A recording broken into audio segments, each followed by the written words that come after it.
Segala puji bagi Allah yang telah memberikan kita begitu banyak nikmat sehingga kita dapat berkumpul pada kesempatan yang berbahagia ini. Beserta salam semoga selalu tercurah limpahkan kepada junjungan besar kita, yakni Habibina wa Syafi'ina wa Maulana Muhammad sallallahu alaihi wasallam, yang telah membawa ajarannya dari zaman jahiliyah menuju zaman Islam. Baiklah teman-teman sekalian, kali ini kita akan belajar mengenai terapi ruqyah. Nah, di terapi ruqyah ini hari ini kita akan belajar tentang 7 pembahasan. Yang pertama, kita akan belajar mengenai pengertian terapi ruqyah, hakikat dan urgensinya. Terus yang kedua, kita akan belajar nas-nas ruqyah syariah. Yang ketiga, antara ruqyah janji-janji, mantra dan jimat, hakikat dan hukumnya. Terus yang keempat, ruqyah dan doa untuk menjaga kesehatan dan penyembuhan. Yang kelima, ruqyah dan doa untuk penyakit menular. Yang keenam, ruqyah dan doa untuk orang yang terkena sihir. Dan yang ketujuh, ruqyah dan doa untuk orang yang terkena gangguan seksual. Oke, sebelum kita mulai pembelajaran hari ini, marilah kita berdoa lebih dahulu agar pembelajaran hari ini diberikan keberkahan dan kelancaran. Berdoa mulai.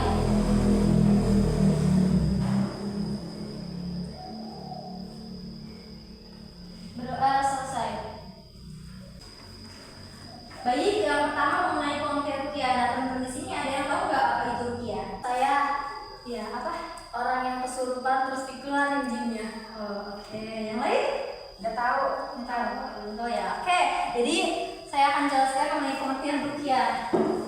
Nah, ruqyah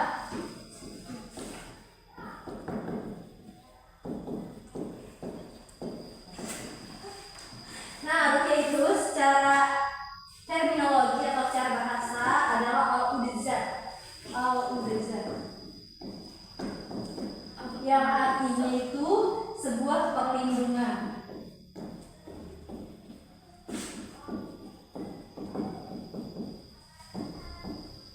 Ini secara terminologi ya. Nah, secara perlindungan yang digunakan untuk melindungi orang yang terkena penyakit seperti panas karena disengat binatang, kesurupan dan yang lainnya. Jadi benar tadi ya, kesurupan gitu kan. Terus secara etimologi atau secara syariat Islam adalah doa dan bacaan yang mengandung permintaan tolong dan perlindungan kepada Allah.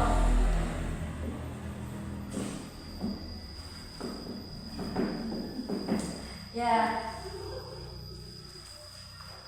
Baik, yang kedua itu mengenai hakikat dan urgensi dari ruqyah itu sendiri. Nah, hakikat dari ruqyah itu yang pertama, ruqyah itu dasar ajaran Islam. Jadi ruqyah itu harus dasarkan dengan ajaran Islam dari Al-Quran atau dari hadis. Terus yang kedua, kepercayaan kepada Allah. Jadi ketika kita melakukan ruqyah gitu, kita sebagai peruqyah atau sebagai orang ruqyah harus percaya bahwa kesembuhan yang didapat itu bukan dapat manusia, tapi dapat Allah gitu. Semua itu datangnya dari Allah gitu.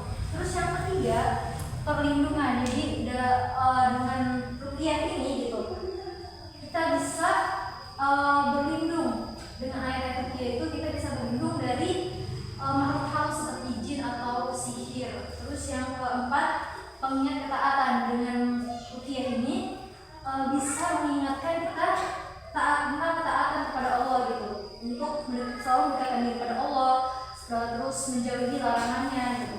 Terus yang selanjutnya, urgensi ruqyah. Nah, ruqyah ini bisa mencegah dan mengobati penyakit.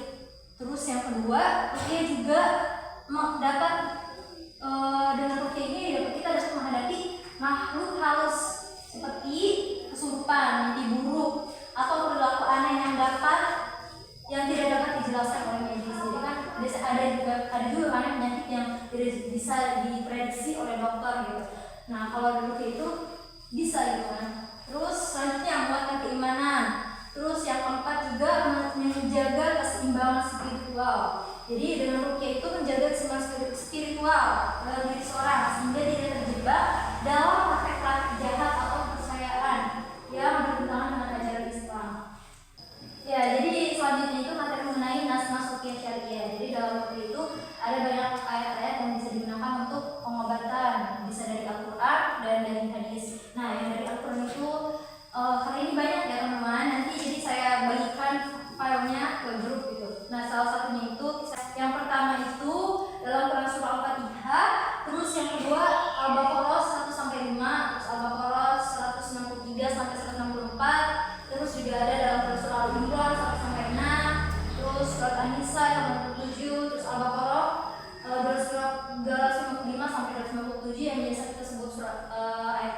gitu, dan yang lainnya ya.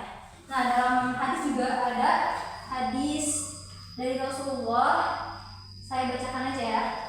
Nah, bunyinya itu Bismillahi arkika min kulli syai'in yu'dika min syarri kulli nafsin aw hasidillahu yashfika. Bismillahi arkika, yang artinya dan dengan menyebut nama Allah aku meruqyahmu dari segala hal yang mengganggumu dan dari kejahatan segala jiwa atau mata yang mendengki. Semoga Allah menyembuhkanmu. Nah, itu contoh-contohnya. Nanti saya bagikan dulu aja ya.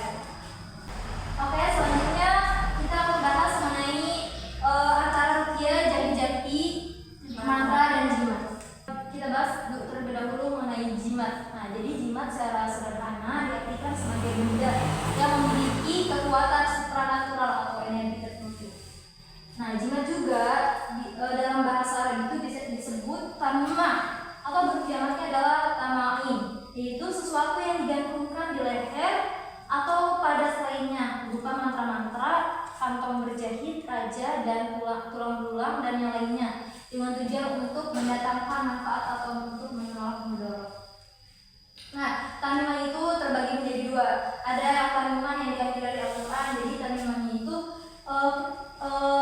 kan biasanya dikalungkan gitu ya, suatu benda dikalungkan gitu. Nah, itu diambil dari ayat-ayat Al-Quran. Nah, ini juga ada yang mengatakan ulama itu ada yang memperbolehkan, tapi ada yang mengharamkan. Tapi yang benar itu diharamkan, sama aja diharamkan gitu. Tetap aja diharamkan walaupun itu dari Al-Quran. Terus tamimah yang diambil dari selain Al-Quran. Nah, ini juga ini apalagi bertentangan dengan syariat Islam ya. Misalkan biasanya itu diambil dari selain Al-Quran itu diambilnya itu dari ayat-ayat Al-Quran yang dibolak-balik. Jadi itu kan sangat bertentangan ya dengan agama Islam gitu. Nah, itu sangat tidak diperbolehkan. Ya, selanjutnya jampi-jampi. Jampi-jampi merupakan susunan kata yang dipersagi dapat memberikan pesan ke atas perkara tertentu yang diajari. Nah, jampi-jampi juga ada yang menggunakan dengan bahasa Arab. Nah, kalau menggunakan bahasa Arab sebenarnya diperbolehkan selagi itu diketahui maknanya atau dapat dipahami maknanya. Terus, tapi jampi-jampi sangat tidak diperbolehkan atau diharamkan ketika jampi-jampi itu menyebutkan Allah, misalnya memuja nama-nama jin dan syaitan maupun nama-nama sembahan berhala, terus menggunakan kata-kata nista yang menimpa, terus menggunakan bahan-bahan yang diharamkan seperti darah dan sembelihan yang bukan karena Allah, terus meyakini adanya kuasa lain selain Allah dalam menyanjungkan permintaan. Terus yang kelima, penggunaan jampi dalam perkara kejahatan. Jadi jampi-jampi kalau dilakukan kejahatan itu diharamkan. Baik, selanjutnya mengenai mantra. Nah, mantra adalah susunan kata yang berunsur isi seperti irama yang dianggap mengandung kekuatan gaib. Biasanya diucapkan oleh dukun atau pawang untuk menandingi kekuatan gaib yang lain. Nah, ciri-ciri mantra itu dia berbentuk isi dan konsepnya melambangkan kepercayaan masyarakat termasuk itu dicipta sebagai satu tujuan tertentu. Nah, contoh mantra itu kayak gini: aku bukan tepuk bantal, tetapi tepuk hatimu, dan yang lainnya seumpama dengannya. Nah, terus juga mantra itu dalam bahasa Minangkabau. Jadi di daerah itu diciptakan untuk mendapat kekuatan gaib dan sakti. Dengan demikian, dalam mantra tersebut percaya masyarakat yang menggunakan mantra itu yaitu kepercayaan animisme dan dinamisme. Mereka percaya kepada jin, hantu, setan, dan benda keramat dan kekuatan sakti. Nah, oleh demikian, dengan demikian berarti mantra ini hukumnya haram gitu, karena ini menyebutkan Allah karena itu percaya dengan hantu, jin, dan lain sebagainya. Oke, kita lanjut ke pembahasan yang keempat mengenai ruqyah dan doa untuk menjaga kesehatan dan penyembuhan. Nah, dalam ruqyah untuk menjaga kesehatan dan penyembuhan ini ada doa-doa yang dianjurkan oleh Rasulullah. Nah, jadi ketika dulu Rasulullah ketika ada yang sakit, Rasulullah itu membaca doa. Saya bacakan ya. Jadi doanya seperti ini: Allahumma rabban nasi adhibid ba'sa syafihu wa anta syafi la shifa'a illa shifa'uka shifa'a la yughadiru saqam. Yang artinya, ya Allah, Engkau zat yang maha penyembuh dan tidak ada kesembuhan kecuali kesembuhan darimu, sembuhan yang tidak meninggalkan penyakit lain. Nah, doa ini juga bisa digunakan untuk untuk mengobati diri sendiri juga. Terus selanjutnya juga bisa dengan kita membaca basmalah di bagian yang sakit. Jadi ketika bagian tangan kita itu banyak sakit, kita baca bismillah di sini 3 kali, baca bismillah, bismillah, bismillahirrahmanirrahim, bismillahirrahmanirrahim, bismillahirrahmanirrahim, dan dilanjut juga membacakan a'udzubi izzatillahi wa qudratihi min syarri ma ajidu wa uhaji, yang artinya aku berlindung dengan keperkasaan Allah dan kuasaannya dari kejelekan yang aku rasakan dan yang aku khawatirkan.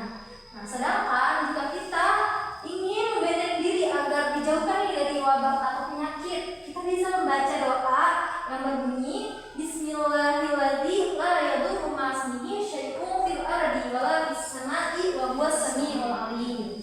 Nah, yang artinya dengan menyebut nama Allah yang bersama namanya, suatu itu tidak berbahaya di bumi dan di langit, dan Dia akan mendengar lagi mengetahui.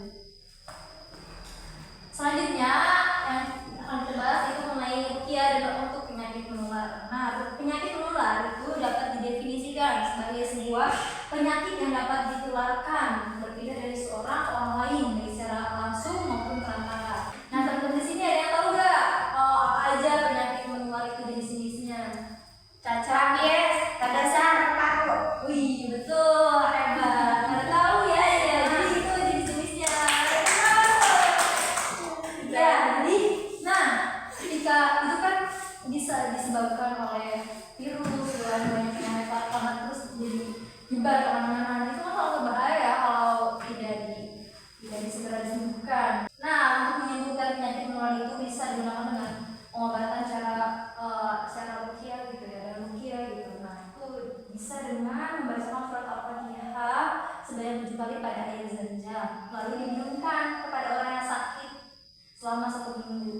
Terus disertai dengan banyak membaca surah-surah Al-Quran yang mudah dan diniatkan untuk beribadah kepada Allah SWT.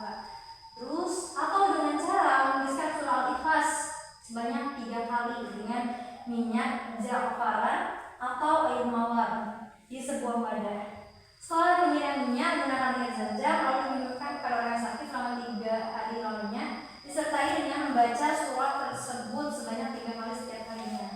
Jadi begitu cara untuk menyembuhkan orang yang terkena penyakit menular. Ya, selanjutnya mengenai ruqyah dan doa untuk orang yang terkena sihir. Nah, teman-teman di sini tahu nggak sihir itu apa? Ilmu hitam. Ya, mulai. Ilmu gaib. Ya, betul.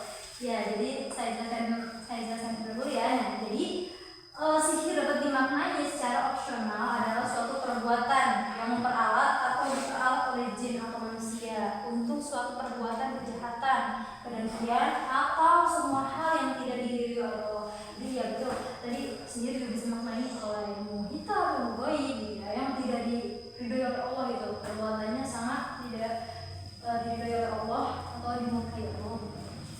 Nah, untuk sihir itu bisa lebih mudah terkena pada orang-orang yang lemah imannya.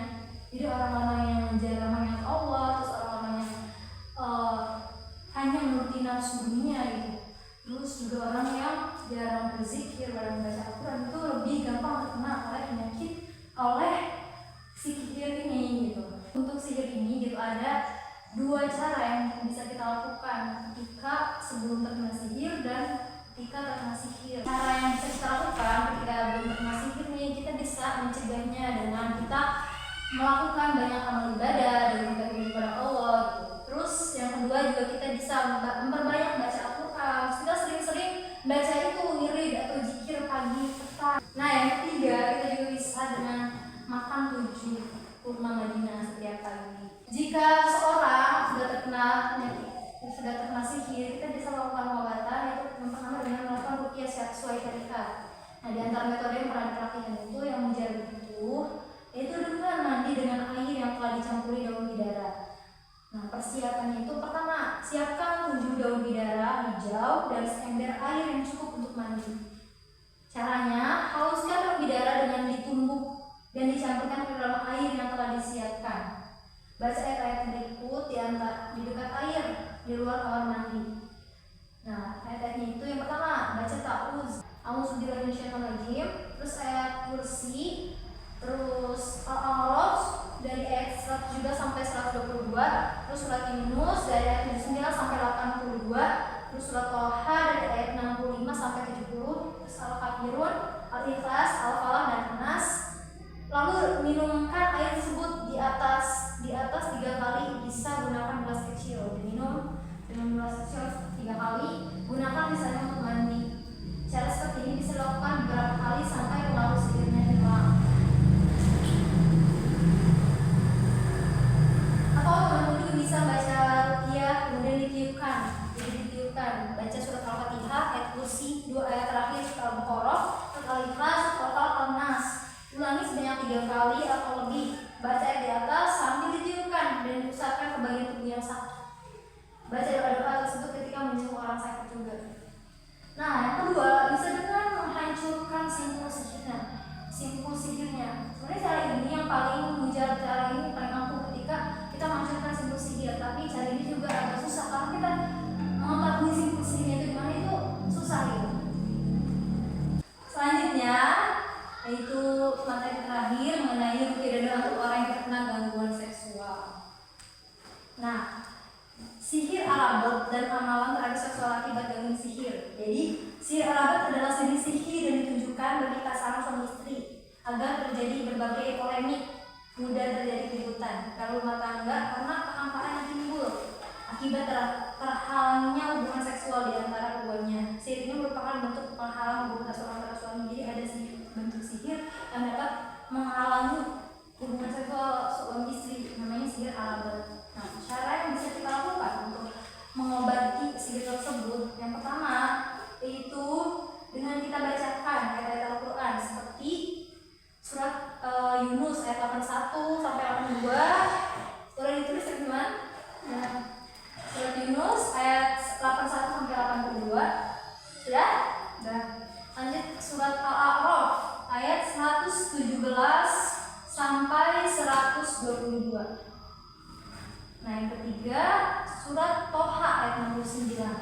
Dan itu semua bacaannya di